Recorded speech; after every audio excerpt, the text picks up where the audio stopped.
On the morning of January 20th, 1953, at 8:45 a.m., the President-elect of the United States, Dwight David Eisenhower, was sitting in the back seat of a limousine waiting in front of the north entrance of the White House. He would not even take a single step inside. While Harry S. Truman waited for him in the building, Eisenhower had no intention of entering through the door. The weather was overcast, a mild 9 degrees Celsius. Despite this, the atmosphere was ice cold. Eisenhower had already made up his mind.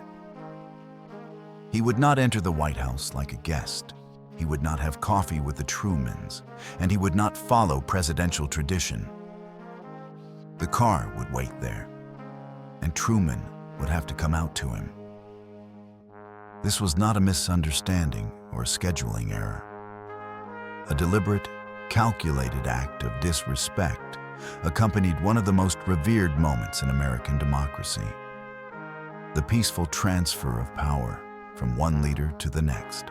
The man sitting in the limousine was 62-year-old Dwight Eisenhower, Supreme Commander of the Allied forces in World War II, the liberator of Europe.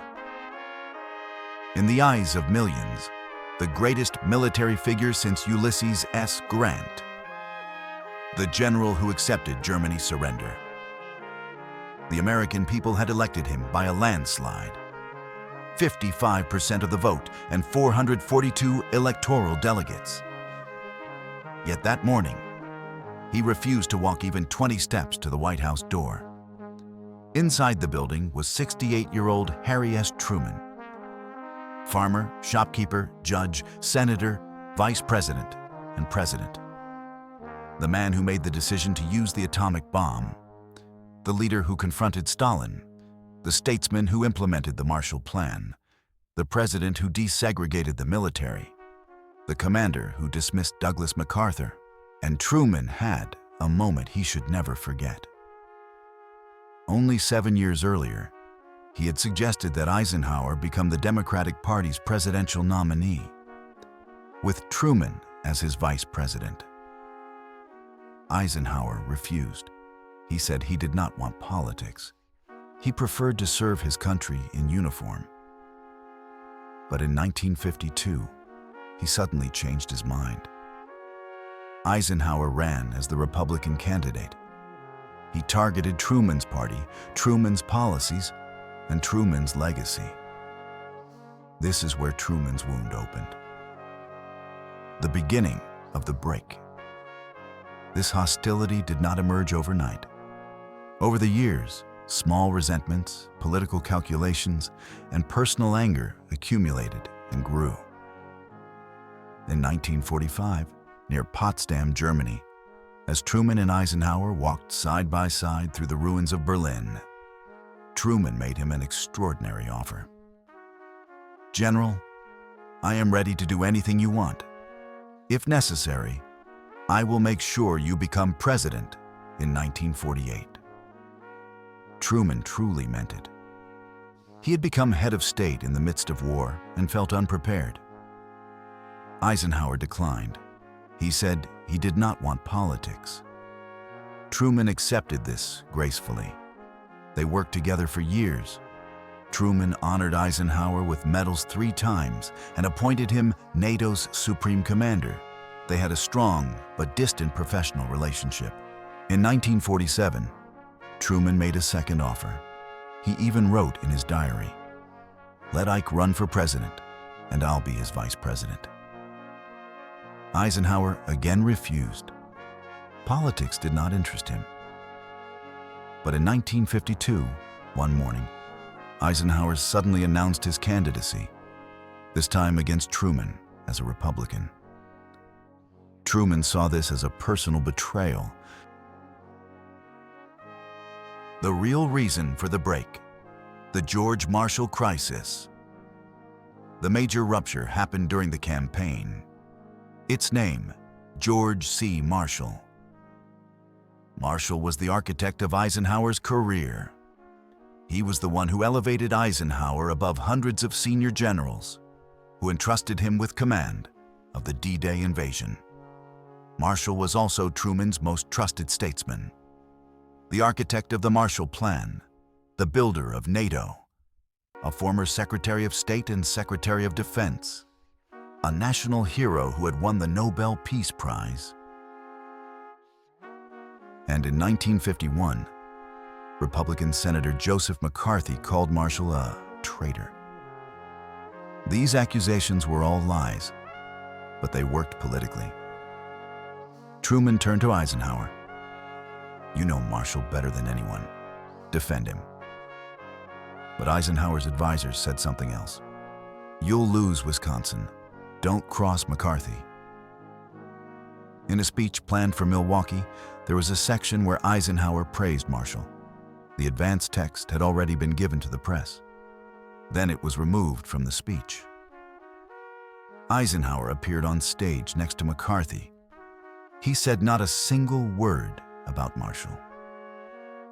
Photos spread across the country, Eisenhower holding up the hand of the man who had insulted Marshall. Truman exploded in anger. "I would never have expected such a disgraceful act." Eisenhower, for his part, could not forgive Truman's attacks. Thus, the relationship completely collapsed. The collapse of the transition process. On November 18, 1952, the first transition meeting at the White House was a disaster. Truman tried to explain the details of government administration. Eisenhower appeared impatient and uninterested. After the meeting, Truman said, "Poor Ike. The presidency is nothing like the Army. You say do it, and nobody does." On Inauguration Day, the bitterness peaked. Normally, presidents meet in the White House before the ceremony. Eisenhower refused to get out of the car. He did not go inside. He waited for Truman to come to him. This was an unprecedented humiliation in U.S. history.